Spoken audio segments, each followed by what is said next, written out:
A very warm welcome to each and every one of you to this masterclass today brought to you by the Harcourts Training Academy in association with 4 of our top real estate consultants, not only in the Western Cape but in South Africa, and also in association with Dyksman here in Slabbert, who's also present here today, and I'll say a little bit more about him just now. Really thank you very much for making the trouble, making the effort to be here today, to advance your real estate careers, investing your time, money, patience levels, mustering traffic this morning all the way from Hermanus, the West Coast, the southern points of the South Peninsula and everywhere to be here this morning. Guys, you are very welcome and thank you very much for being here. The concept of the masterclass, and obviously Summers West everywhere, so just thank you for making the effort. The concept of the masterclass originated from the knowledge and knowing that real estate consultants like to learn from one another. Isn't that so? We like to know what is it that top real estate professionals do, what are their strategies, what are their practices, and what are their mindsets that make them successful. But very rarely does the platform exist to engage with top professionals, successful people in the industry. And we've decided this year that we're going to roll out a few masterclasses to create that platform. And for experienced agents, newcomers to the industry, to have the opportunity to learn and to listen what top and successful real estate professionals have to say, to tap into the knowledge, the experience, their practices and expertise.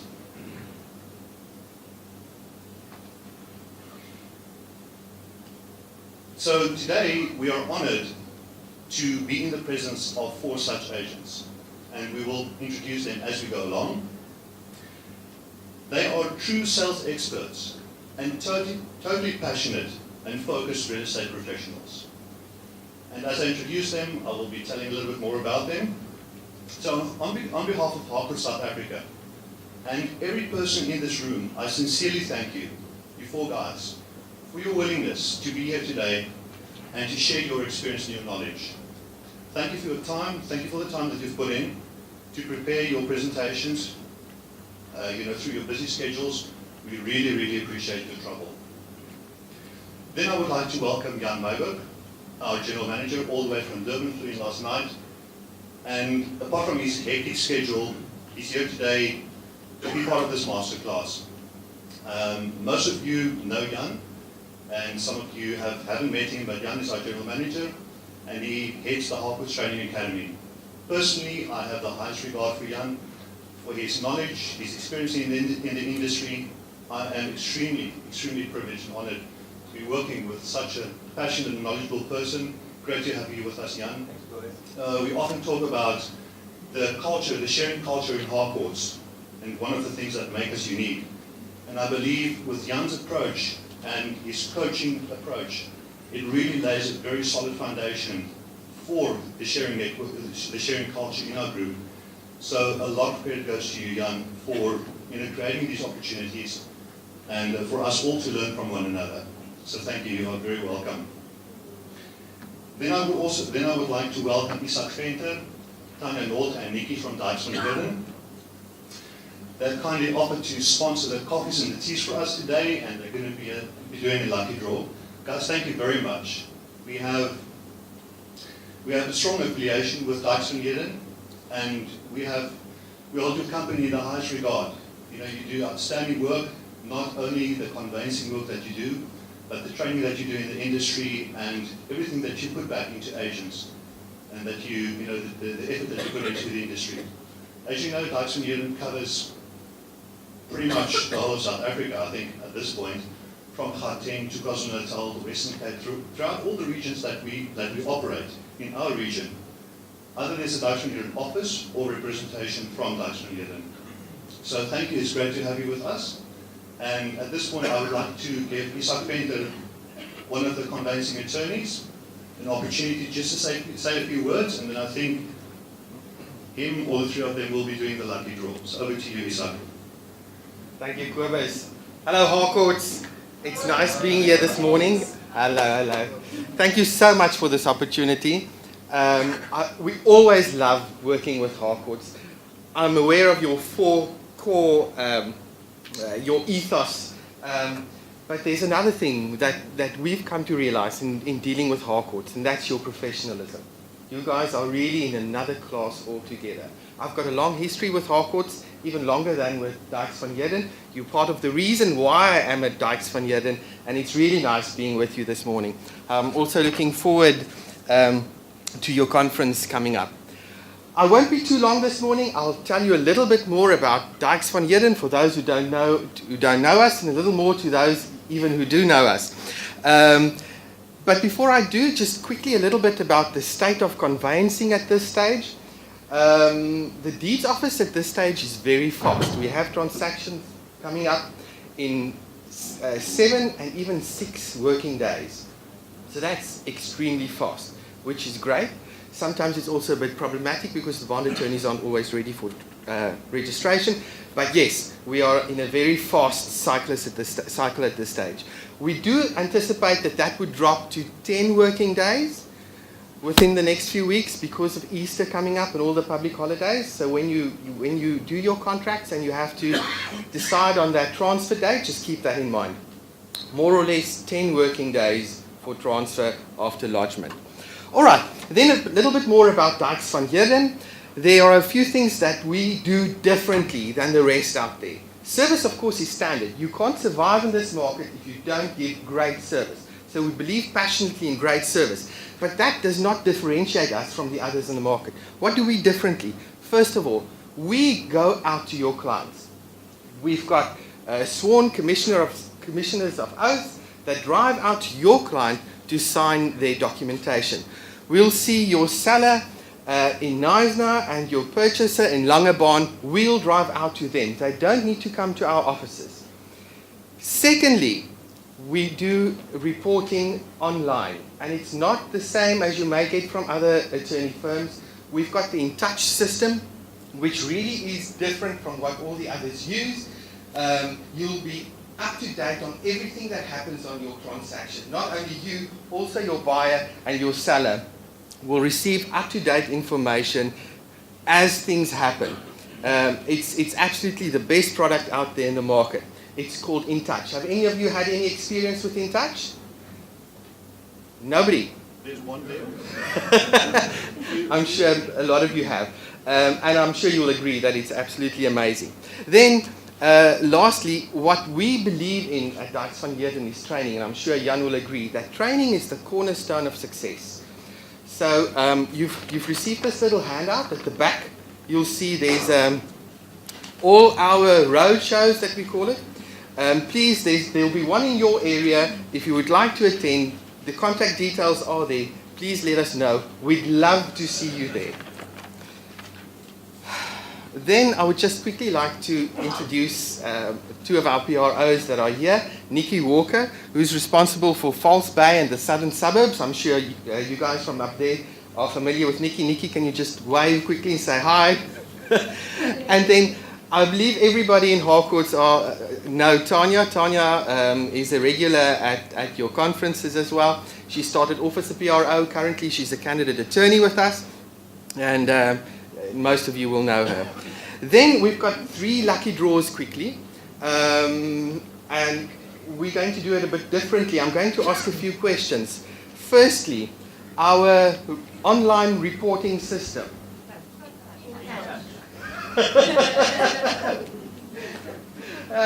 Even before I ask the question, such optimism has to be rewarded. Thank you for that. Then next question, also you'll find some leads on the handout. The first person who can make my phone ring. Our attorneys are available 24/7. Let's see. No, let's. Who am I talking to? Jan. Okay. Jan is most gracious. He says that he won't take the credit for that. So the second person who can make my phone ring. I've got somebody. Oh, there's a missed call. I hope it's Skulk. Where's Skulk? I think Skulk had me on speed dial. So. There we go.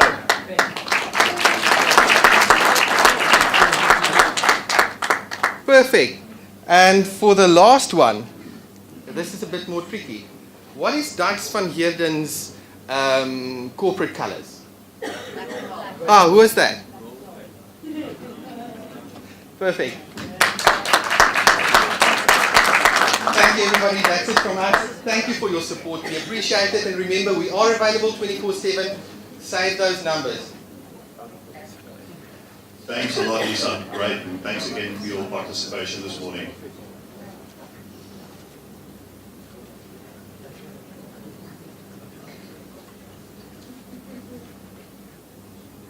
Right, colleagues. So the presentation this morning, we will have 4 presentations.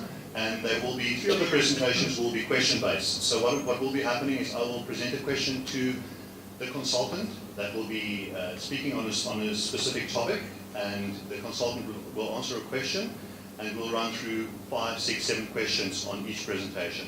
Afterwards, we would like to allow for a few questions from the floor, and on that specific topic. And then if we do have time afterwards, I was thinking if there's an opportunity to have 5, 10 minutes. Jan is also going to speak afterwards, 10 minutes or so. But if there is an opportunity, then you are welcome to ask any of the 4 agents a question that you would like to present to them. That could be any question that comes up that you would like to present. Is that all right? So, Michael, if you can come up. Colleagues, without any further ado, I would like to introduce our first master agent to you.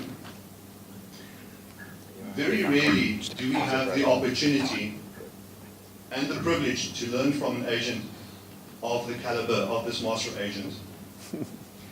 Michael has been in the industry for 8.5 years and has been part of the top 2% of Harcourts agents nationally for the past 6 years. He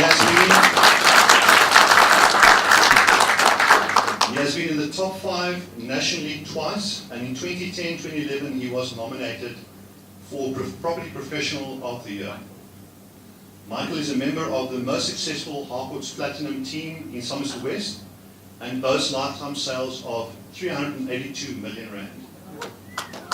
Michael is a Platinum Award winner, Platinum Award winner, and he holds on average 10 to 15 sole mandates at any one time, and sells on average 75 to 80% of his mandates.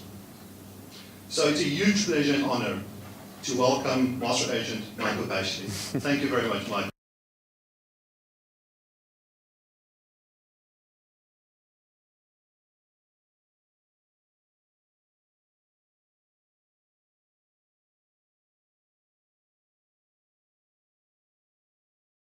So, Michael's topic this morning, he will be speaking on raving fans for life.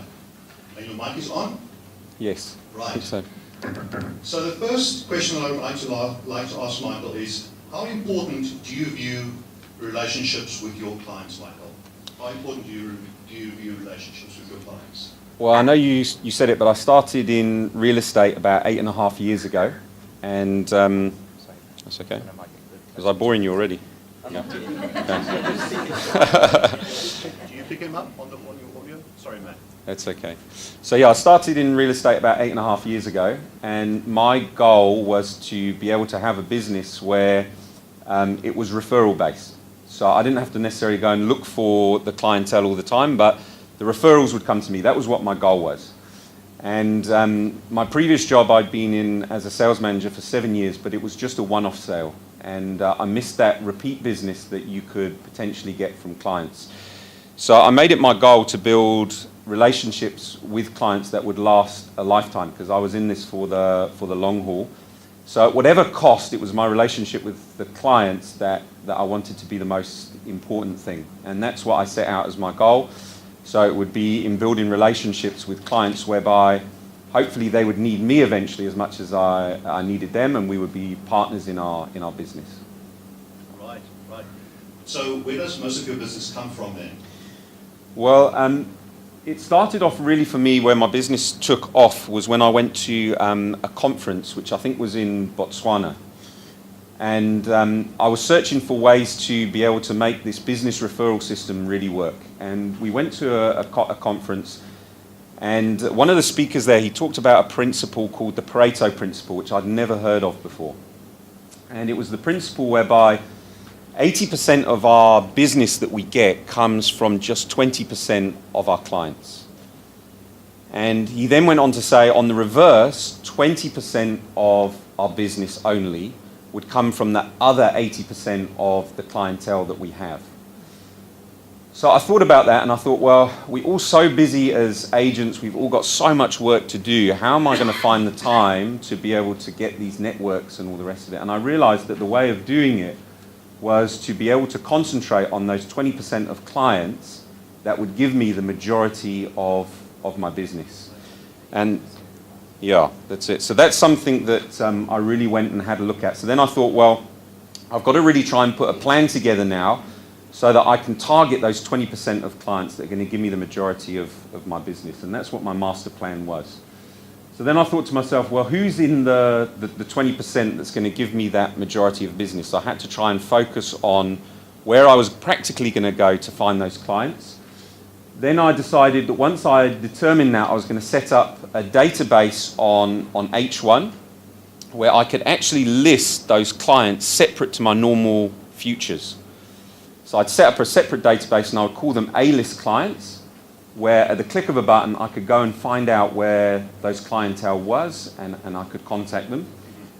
And then rather than do the normal marketing in terms of maybe emailing or phoning on a weekly basis, my goal was to go out and physically meet these people, have face-to-face contact with them, build relationships with them, and be there so that they would know, not by name or by hearsay, but they would know me in person. And that's what my plan was to be able to do. So I went about and I looked at my network, and obviously the majority of repeat business would come from people like renovators, architects, developers, these types of people who could give us business on a regular basis. And I took, for example, the building and the renovating, because that can take sometimes 6 months to a year for a client to buy the plot, maybe renovate or build on it, and then eventually to be able to sell. So what I tried to do to have this face-to-face contact is every time I passed by, which would be on a weekly basis at a minimum, is I would just try and pop in there for 2 or 3 minutes and see how the project was going. And I'd meet up with the builder, or I'd meet up with the developer, or I'd meet up with the site manager, whoever it was. And often I would meet my client at the property. So over a period of, say, half a year, that would be 26 times or 26 visits to the property that I would have. Over a year, 52 visits. If the client wasn't there, I could pop in and I could just make a little email and say, look, I popped by the property today, it's looking really nice, look forward to seeing it when it's finished. And I noticed that quite often the clients would then get me involved with the project in terms of they wanted to put maybe a corner bath in and they'd ask what my thought was on it. And in the end, we could put a nice, maybe freestanding bath in the property, or they wanted to put small tiles down. We encouraged them to put big 600 by 600 tiles down. So because we were involved in it, it was almost a relationship whereby the only person, hopefully, that they would get to sell that property in the future would be the one who's been there so many times. And that's what my goal was. So the next networking thing I looked at, because I love golf, was other forms of networking. So I looked at 2 things. Things that I enjoy doing that I could also get business from and have an afternoon off. And also other networking groups. So one of them that I looked at was the Dutch community, because we've got a lot of Dutch clients in our community, and I found out that they met on a fortnightly basis. So I offered all of my Dutch clients a big referral fee if they would refer me to anyone. And that had a huge effect. I sold a lot of houses through referrals with a lot of my Dutch clients. But one of the golf courses near us is a golf course called Ehrenvale. And it's full of overseas clients and investors and people that have got spare cash that, unlike most of us, they don't know what to do with. But very, very nice people. The problem with this is, although I wanted to get into that market, it was about to be able to join the golf course, whereas other golf courses might be 3,000 or 4,000. So I spoke to Steve because I wanted him to pay for it because I thought it was a great idea. And he quickly declined, even though I tried my sales techniques on him. So I thought the only option I've got is to try and take his advice and to pay the money myself, which hurt, but I did it. And it means I'm forced to take an afternoon off a week. But I did that, and I built a network of clientele who I know there's going to be a lot of future business from. Awesome, right. So what are the success stories that you've had, and how do you differ from other agents, Michael? Well, this, there was a bit of a story behind this Ehrenvale scenario. I met a client who I dealt with previously in business, but I'd not got to know him well. And at the golf course, I got to know him a little bit better. And I took on a mandate in a very nice area. Their listing was about 7.5 million. And I encouraged him just to come and have a look at the house because he'd been looking on and off for a while, but I didn't really know him that well. And this was the property here. It was one of our first luxury property selection homes with all the new branding and everything that we did. And the end result was within 10 days of me joining the golf course, we sold it and we received a fee of 450,000 Rand. So I had to eat my words when Steve had asked me to join the golf course for the last year, and I was too tight to do so because it paid for itself time and time and time again. And then you ask about other agents. The interesting story behind this is that we always obviously give gifts to our sellers and our buyers and all the rest of it. So this was an expensive house, so I thought I'll just go out and on the handover I'll give them a nice bottle of Moet champagne and say thank you and really put it to town. And he had been dealing with an agent, an old agent in town who works very old school, and they'd been working together non-stop for about 12 years, but that agent wasn't involved in this sale. And he had listed his home, which was about 8.5 to 9 million, with her on a sole mandate basis because of the relationship that they had. So I handed him the gift, and he turned around and he said to me, this house that I've got is listed with this agent. We won't mention any names, but in 12 years of dealing with her, I've given her 25 successful referrals. And the market that she deals with, it's all upper market stuff. So she has earned an absolute fortune off this guy. And I thought, I want this business. I really, really want this business. And he said to her, in one house with you, I get a bottle of Moet champagne. In 25 successful sales over 12 years, this is what she's given me. It was a little palm pot plant. And it's sitting there in his garden, like that. And obviously he wasn't too chuffed at this. The end result for us was that we've got now just listed this house on a sole mandate basis, and all future business, all being well, will be able to come through to us. So that was a very nice success story that we had. Right, awesome. Congratulations for that. Now, that's what you do with 20% of your clients that give you 80% of your business. But what about the other 80% of your clients?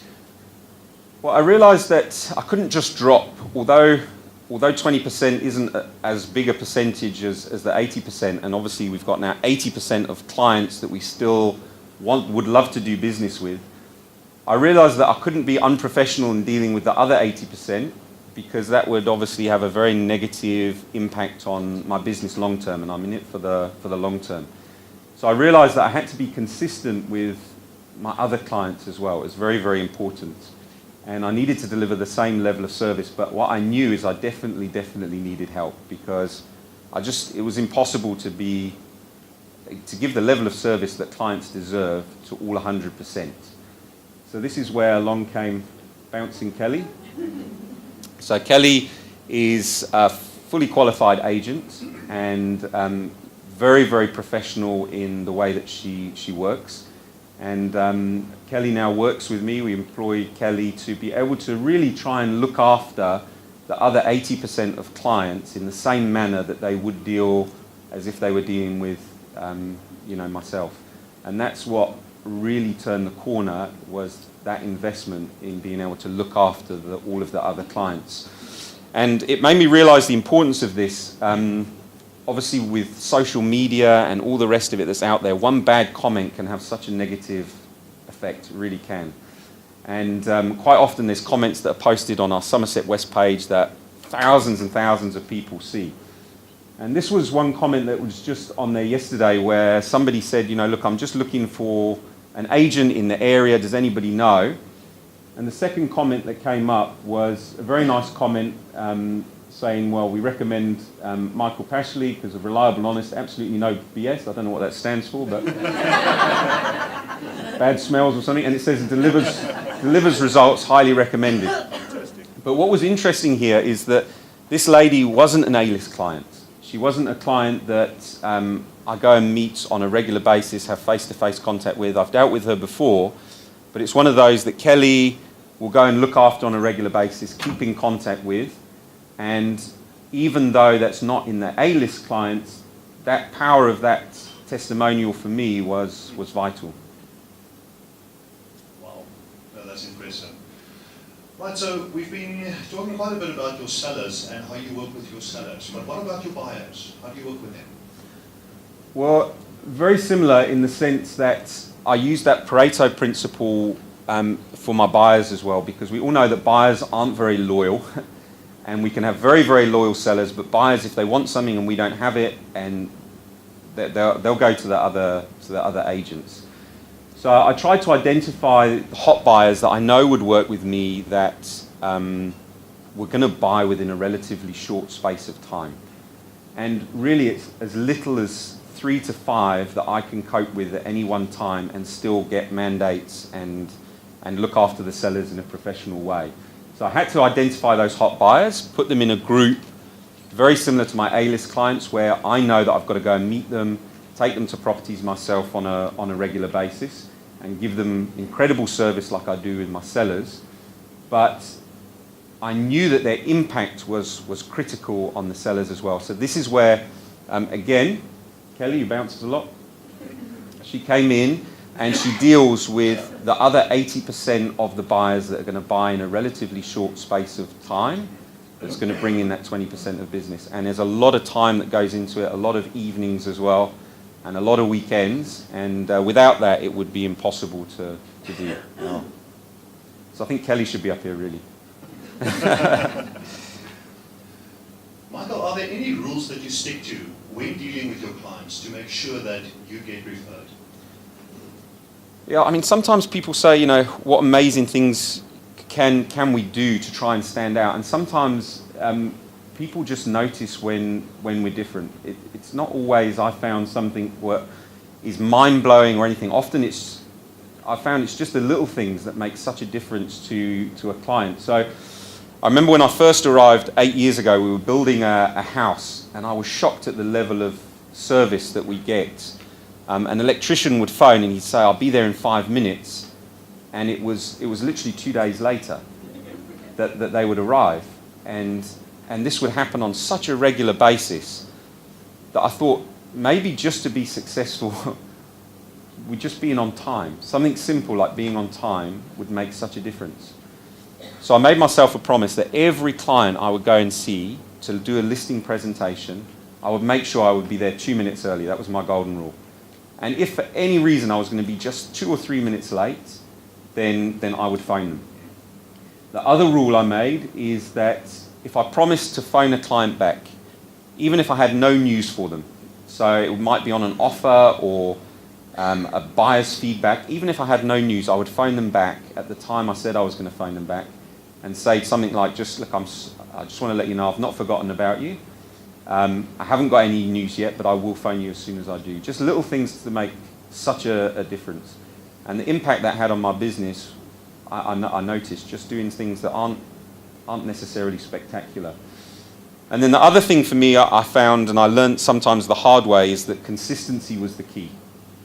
So with our gifts, for example, I learned this the hard way. I had a client, a German client, very, very nice, and they bought a house off us. So when they bought a house, I gave them a buyer's gift, and then they decided that they would sell their old home.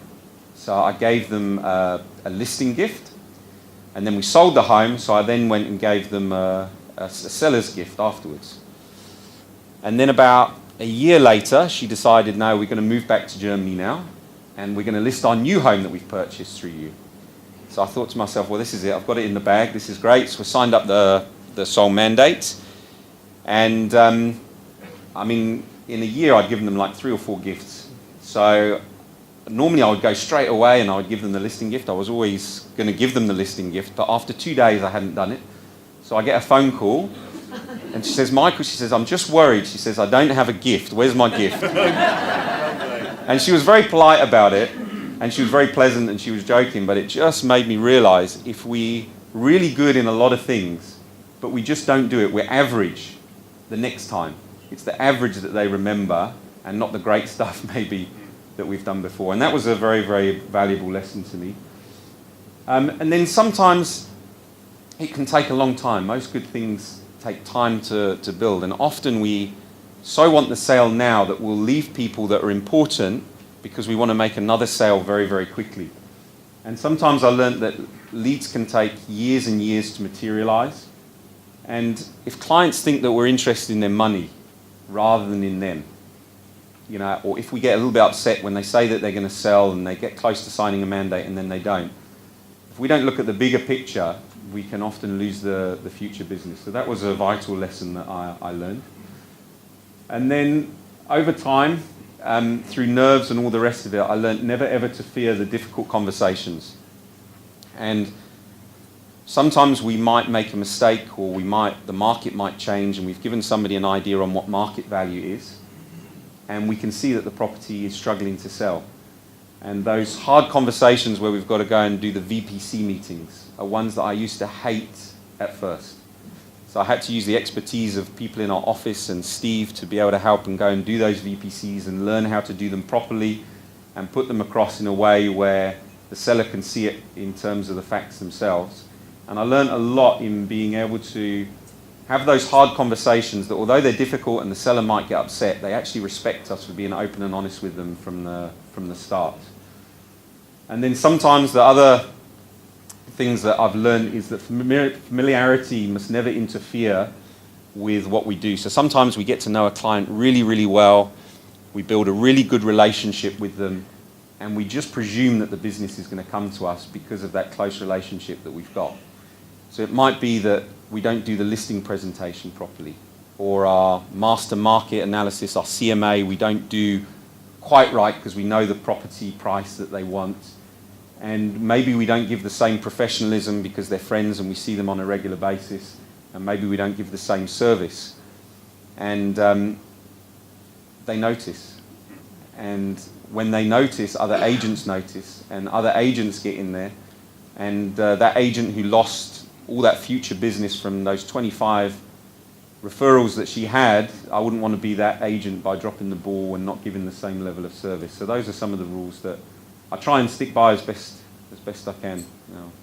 Right, okay. Any last words in closing, Michael? Well, to try and be remembered is definitely one. I've learned that clients do love gifts, and gifts often have to fit the occasion as well.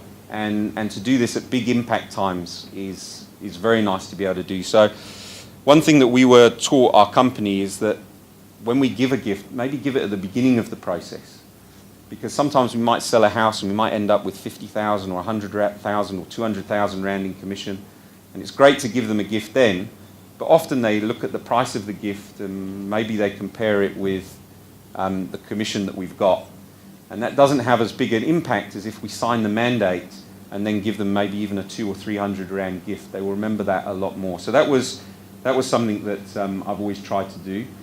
And then sometimes if we sell a really, really expensive house, maybe that the gift, exceeds what they would normally get, so that they can appreciate it. And then lastly, I saw this on Facebook the other day, and it kind of hit home that there's a lot of agents out there that talk, and everything's on the surface. And they don't really build relationships. They maybe sell a lot now, but in the future they don't. Whereas if we build that foundation now, and we're open and we're honest and we do all of the groundwork now, our foundations are so strong in what we've got as a business. We don't have to talk it up. We don't have to say, people out there will notice the difference that we make in their lives. And hopefully, we can't please everyone. I mean, there's some clients out there, it doesn't matter what you do, I've learned, they just, don't appreciate it. But those that really do, that are sensible, maybe they'll realise the success and hopefully be raving fans for life. Fantastic. Great. Let's put our hands together for Michael.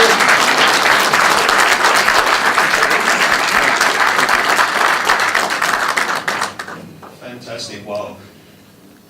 That's great information and knowledge that Michael shared with us. I would like, before you step away from the mic, just to give an opportunity for one or two questions from the floor. Is there any question that any one of you would like to present to Michael? Yes, Rian. Okay. Can you hear Rian? Let me just bring you the mic. Hold for a moment. Hi, Michael. Hi. I'm famous. Just a practical, maybe few ideas of how do you actually interact with the 80% of your clients, where 20% of the business will come from. How do you service them? How do you keep in contact at a practical level?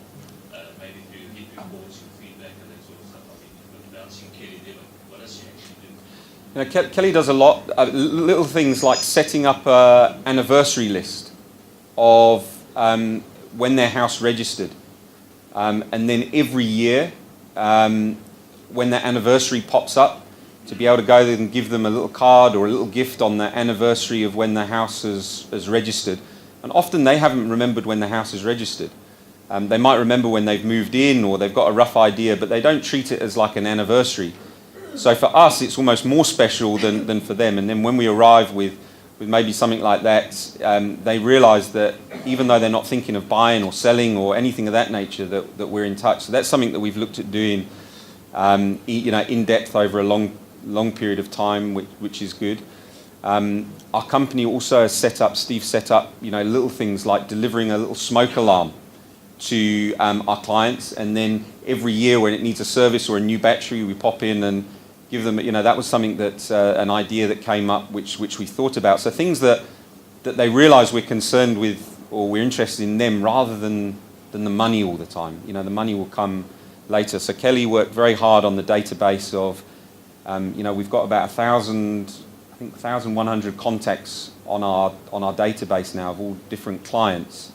And it's amazing how many we found will call us by name, and we don't know who they are, but they almost like they know you personally through all that email database contact. And that's what seems to have worked very well. Great, thank you for that. Any other questions? Another question? Jock in the back here. Maybe if you can just, speak up. I'll try and talk loud. Before you ask that course that you attended, the referral one, was that a conference course? No, that referral course with the Pareto principle, that was at one of our conferences. It was either the Drakensberg or the one in Botswana. But I've always been, it's probably a shame, I'm a bit tight sometimes. And Steve's always telling me, invest in your business. And I keep saying to him, well, but I'll just take all the things that you've learned because you go travel around the country. And he says, no, you must invest in your own business. So going to these conferences, sometimes you forget where you get this information from, but you realise it's all this information that you've got from people who are far better than what we can ever be, and they give us this that we would never ever have before. So that investment in going to things like conferences and all the rest of it, although I've been sometimes a bit tight when it comes to it, has really worked, definitely. Can't believe Steve's here because he's going to remind me of this. Okay, brilliant. Michael, thanks again very much. I think there's one last question not you. From Jason. Mike, do you think that your referral business will grow even prefer if you're spending more time on the golf course? Definitely, yes. It's my goal to be able to work full time on my networking. Let's put our hands again together for Michael.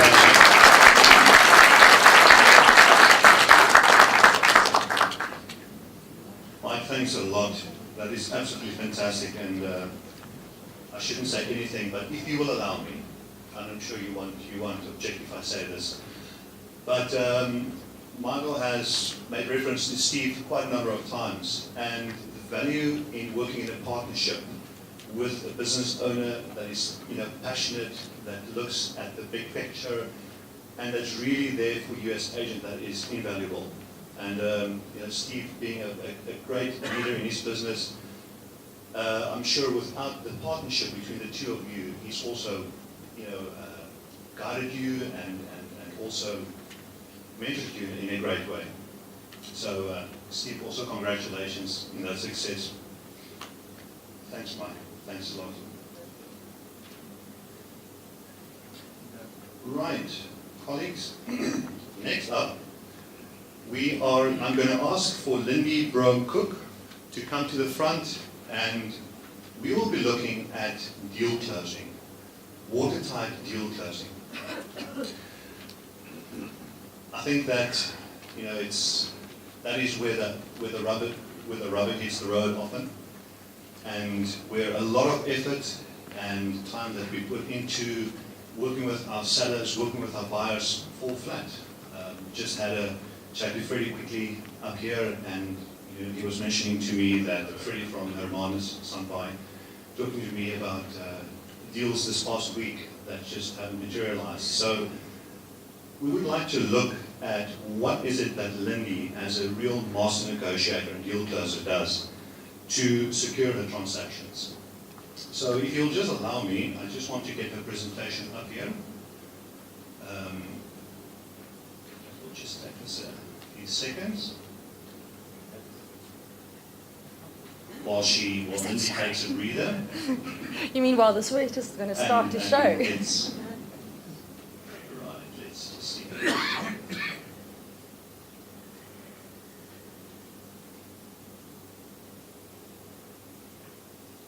Oh, then I get a clicker as well, don't I? Yeah, the clicker is right here. The clicker is right there.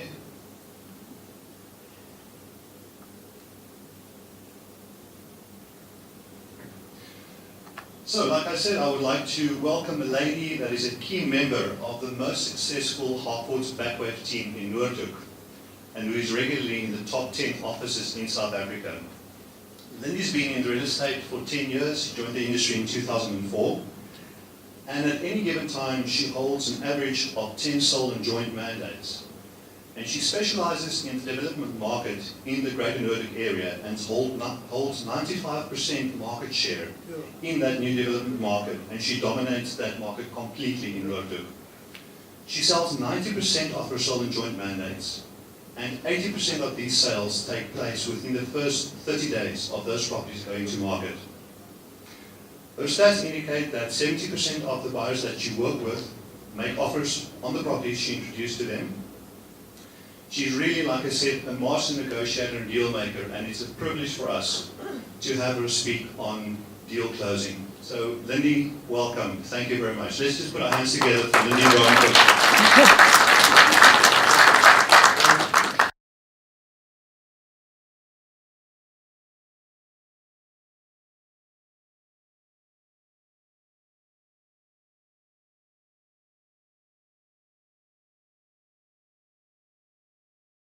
Well, clearly I'm a little bit nervous because I don't do this public speaking all the time. So as ek vas up, just stick with me. Okay. We're going to ask you to try and speak into both of those mics if you will. Speak into the mic, eh? All right. So, let's do this. Okay. Lindy, how do you ask for an offer from your buyer? Do you have a standard phrase or approach, or do you tailor your approach to every individual buyer that you work with? Well, I don't have a set thing that you do. There's a couple of things that I do every so often, but each client is individual, and therefore each situation is different. So you've got to see what the client is like and work towards finding the solution for that specific client. The most important thing is to find out what the real objection is for them to buy the home.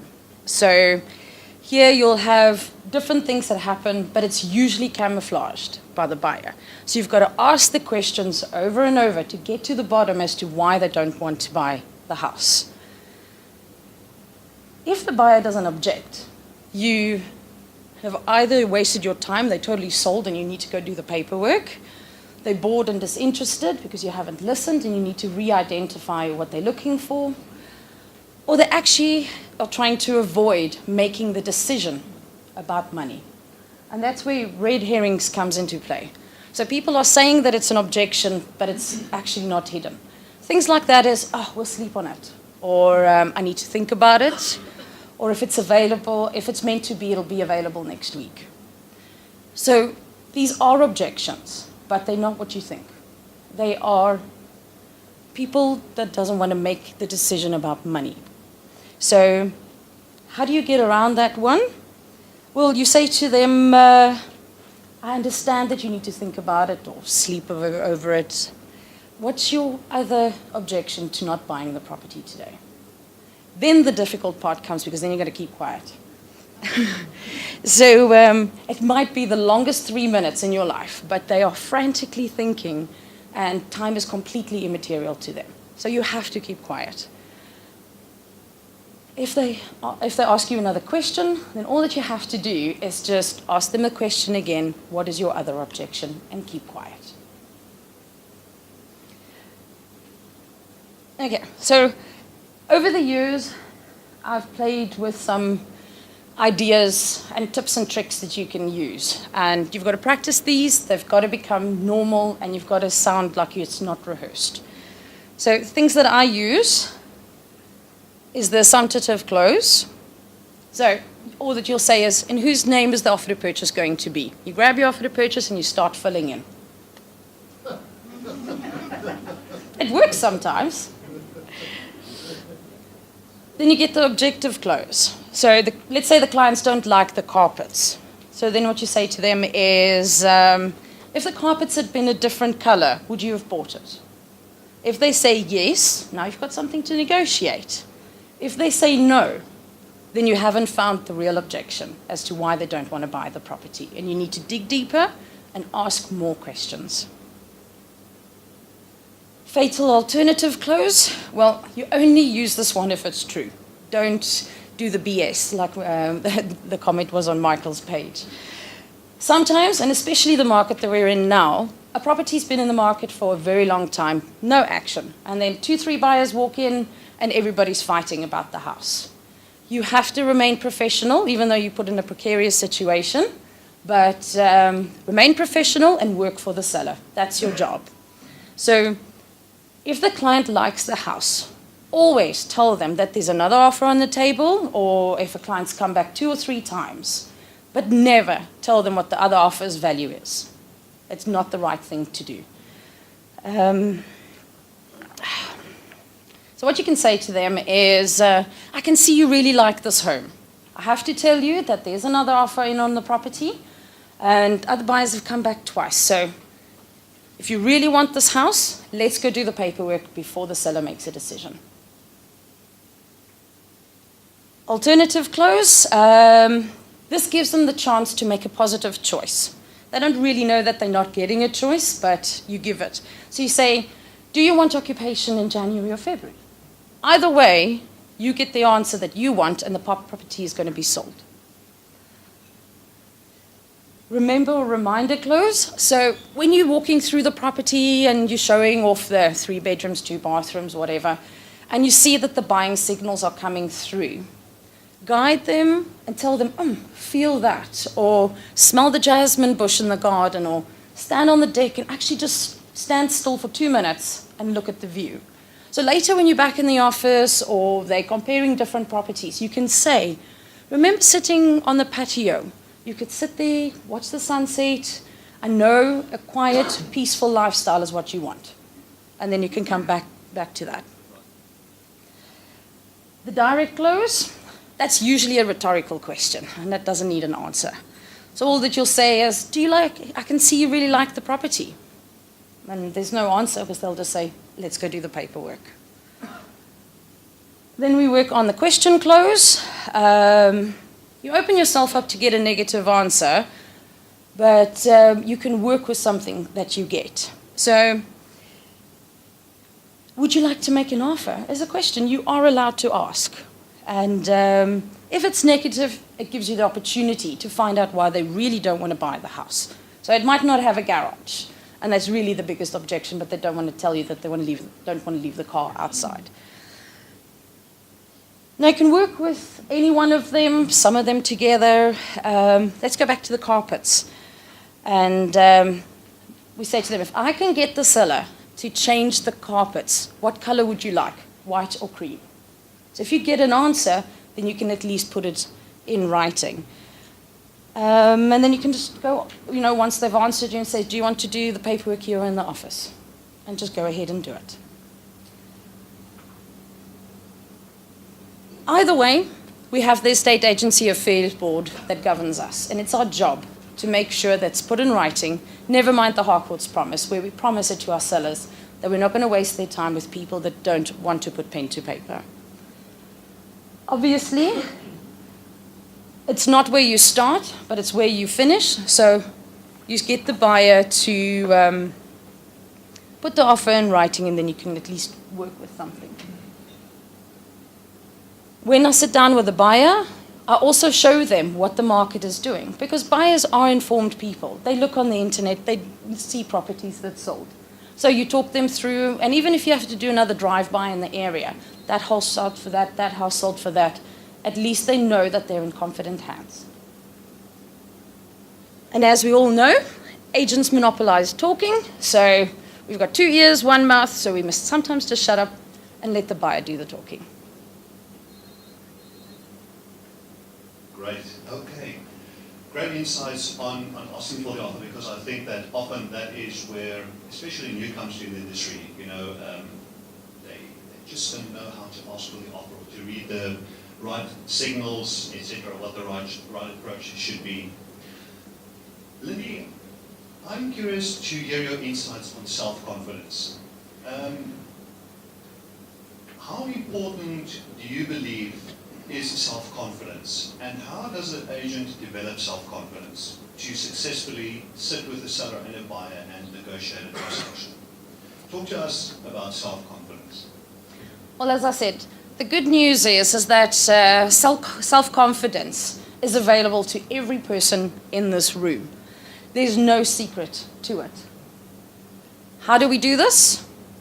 The most important part is knowledge, research, preparation, practice, and skills development.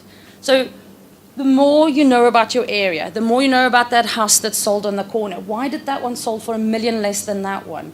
You find out the answers. If you have to go knock on the door to find out, they'll let you in because they're proud of the house that they've bought.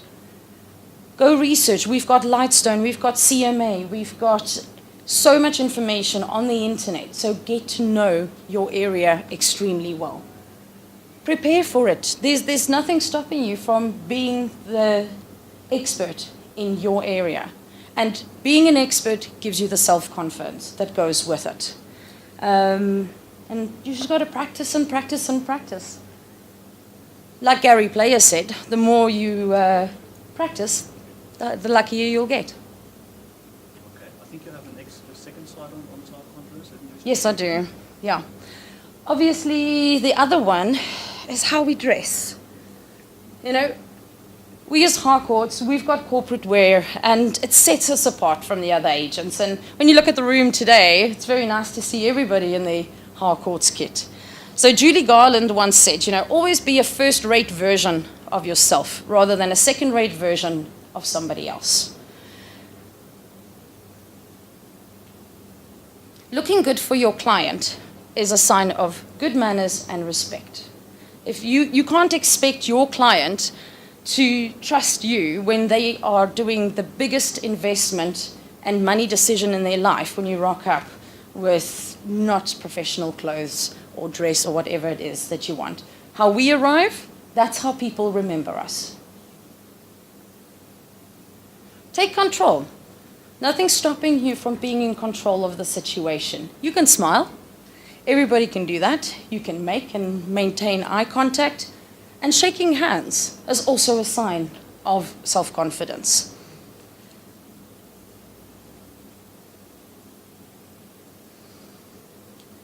Talent is not enough. There's many unsuccessful people in this world because they are not prepared to put in the time and effort.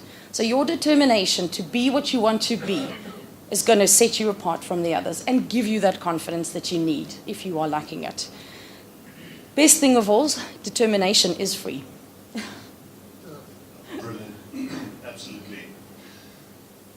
Right. Lindy, what type of planning and preparation do you do before you take an offer from a buyer and present it to the seller? And what are those tools and resources that you make use of when closing a deal?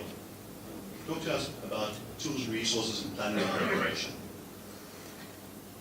Now, obviously, we try and pre-qualify the buyer before running out with them, putting them in the car. But sometimes that's not possible. I always say to my clients that I will hook you up with Uber. They're the professionals in finance. We're the professional in sales. So once we know what you can afford and when and how we can do this, we will be in touch. And we put them in touch within 24 hours with Uber. They are really, really great, and they fight very, very hard for us, so stick with them.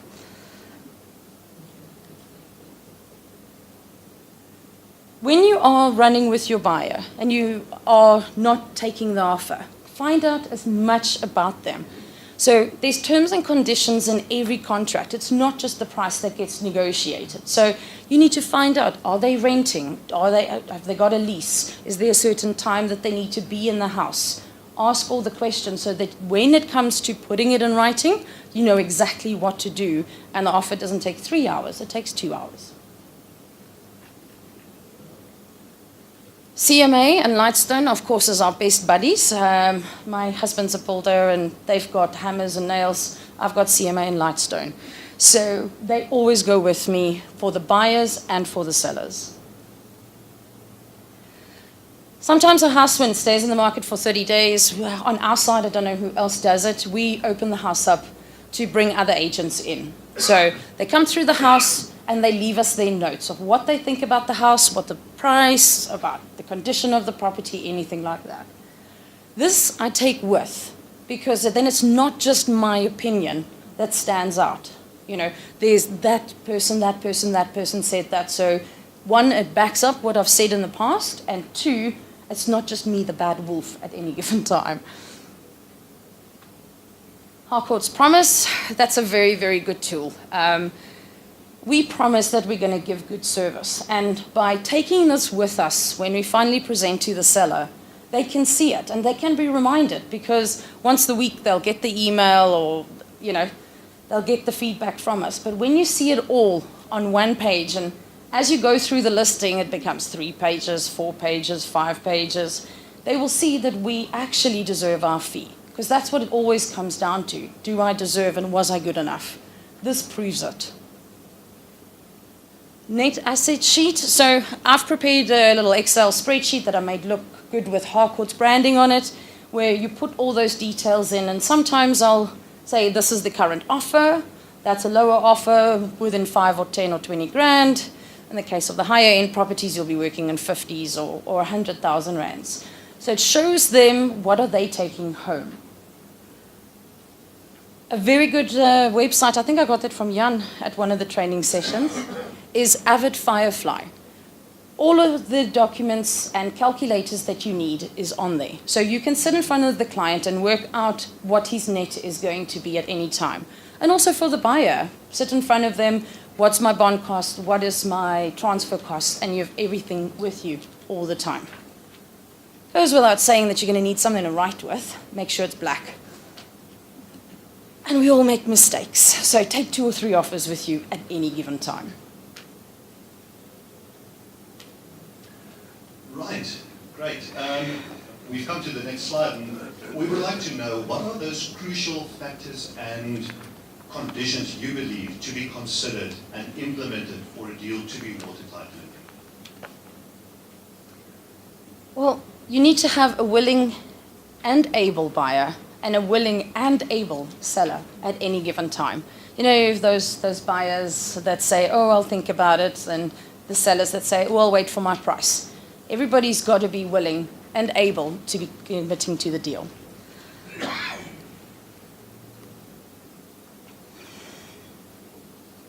Obviously, each company might have their own little spin on an offer to purchase, but it's your job to know that in your sleep. You need to go through it, check it out, and be able to sit with the buyer and go through each clause. You need to explain it to them, and you need to ask the question, do you understand? You don't at any later stage want to go back and be able to let them out the deal because you forgot to put something in at the start. Check twice and write once. Obviously, there's financial aspects that needs to be fulfilled in a contract. So cash deals, there is a deposit that needs to come in. You need to find out where is the money coming from, or is it here already, etc., etc. And then when you're dealing with a cash deal, always ask for at least 10% deposit. You know, that commits the buyer to the property and makes it a lot more difficult for them to get out of it if Rokoop can be approached to the deal, and your agent commission, if the buyer is at fault, can then at least be claimed. When I do a cash deal, and in my game it doesn't happen that often because I'm in the lower end of the market, but they do come. I speak to the attorney to speak to the buyer within 24 hours to find out where the monies are and how it's going to happen. With bond finance, you've always got to read the final quotation top to bottom and again, because sometimes there's things in there that you weren't aware of, and one of the bond conditions could be that the bond is cancelled on their other house, which you didn't make a subject to in your offer to purchase. So during that, see if there's any things that can bite you and make sure that you deal with them at that time.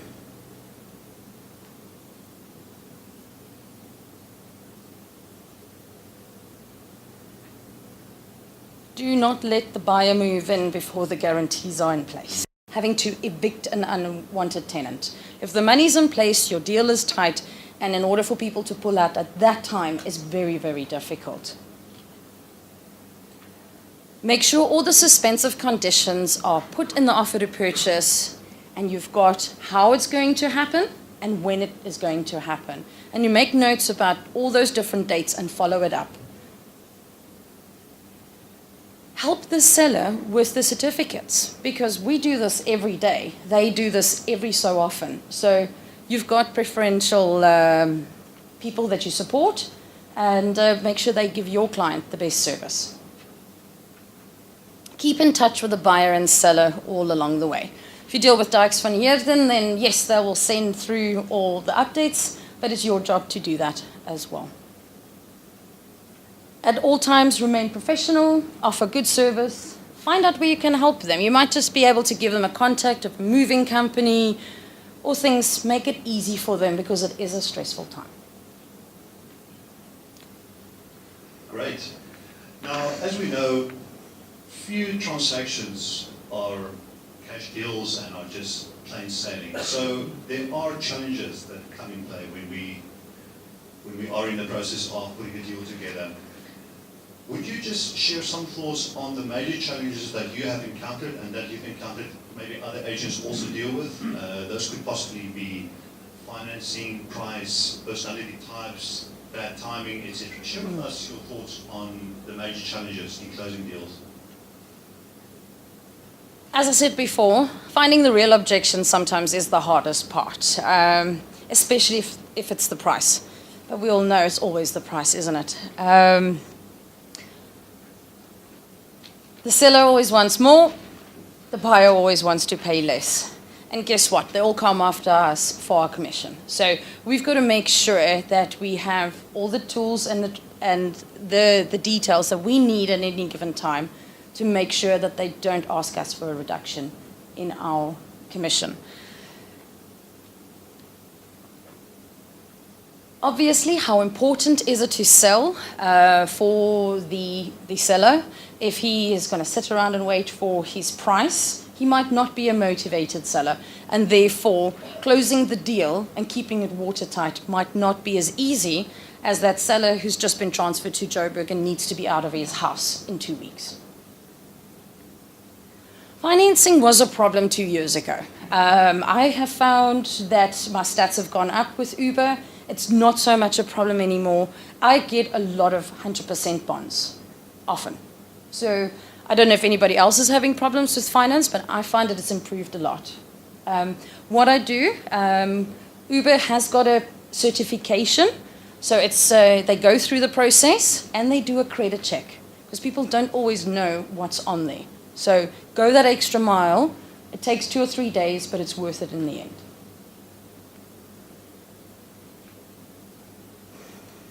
What was timing about again? We were just sharing, if I could just jump in here, we were just sharing thoughts on finding the right time, you know. Sorry, Lynn, if I could... No, please go right ahead.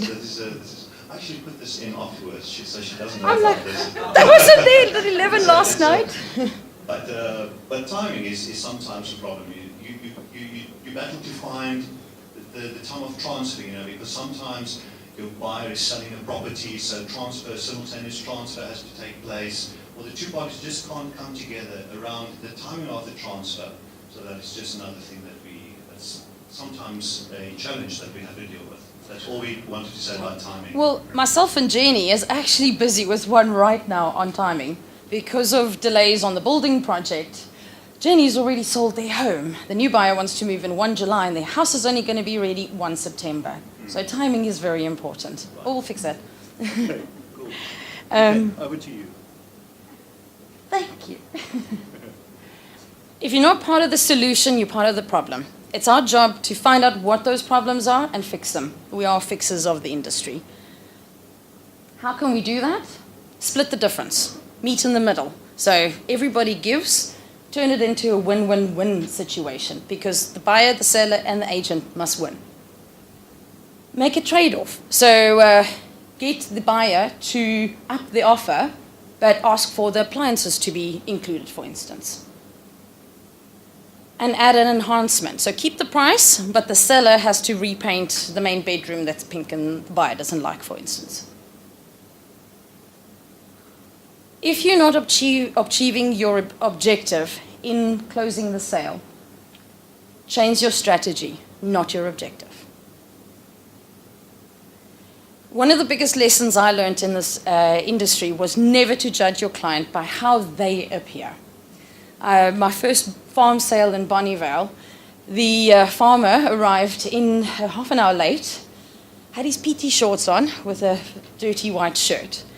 And I didn't say anything at that time, but he did buy a farm cash. So don't make the mistake of prejudging the people and assuming that they can't buy the property. Thank you. Great.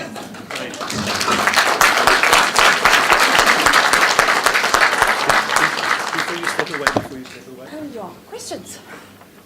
Thank you very much, Lindy, for sharing your knowledge and your experience with deals, and how you prepare, and just everything that you do to make a professional out there that gives you the confidence to do what you do. Thank you. Guys, I think we'll all agree that we really have to put in the time in our industry. We have a lot of challenges, but where we often fall short is in our preparation. Not only in studying our offers to purchasers to know that, like Lenny said, off by heart, but it's to really practice your scripts, your dialogues. There is so much information on the library on H1 that we can access, that we have access to. A wealth of information. So if you're new to the industry, you feel somewhat unsure of yourself, what the right approach is, obviously you'll have the opportunity to engage with experienced colleagues in your office and also with your business owner. But there is a lot of information available to you on the library. So be disciplined. Take the time to equip yourself with all the skills and the knowledge so that when you're out there, you almost have to be like a killer in the sense, killer closing, but you have to know your skill. You need to be confident. So just to in closing, so thank you very much again for that. Before Lindy steps away from the mic, could we ask you, are there any questions that somebody would like to present to her? Ralph, yep. Hi. Under closed option merger on, you mentioned that you can read via signal. How long has the property been in the market? Yeah. This is the questions that the buyers will ask you. So when you're walking around the property or standing outside on the verge chatting, they'll ask questions like, how long has the property been in the market? The most famous one is, do you think they'll take a lower offer? All right.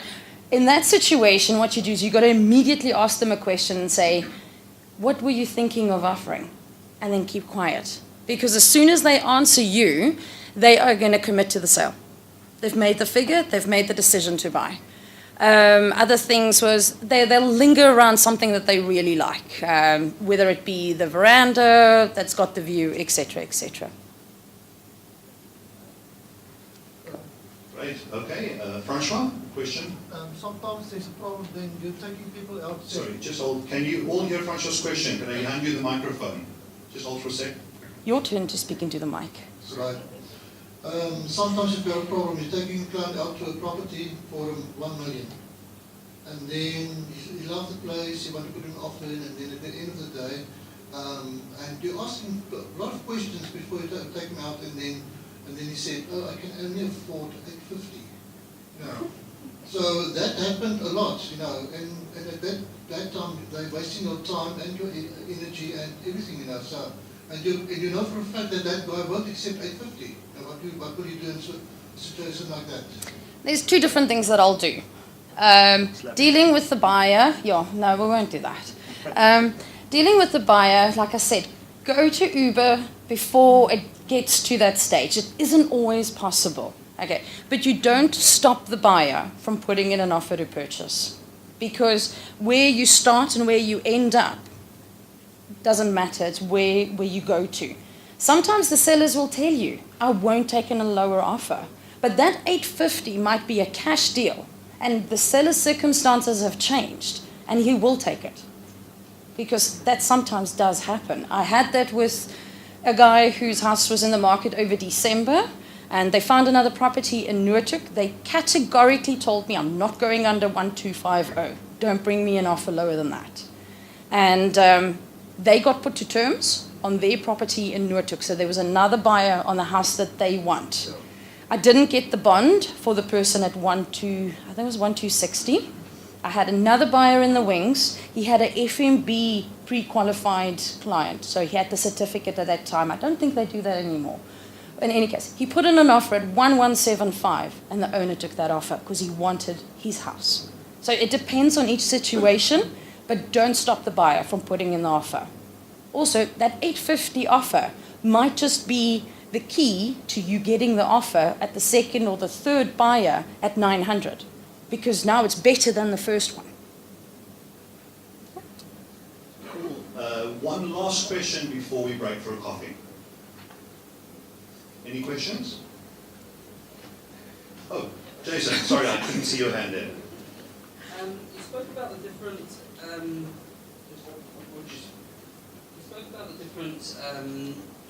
ways that you can close a deal. Do you find that you just read the personality of the person, or do you find there's different personality types that react differently to the different ways that you can close them?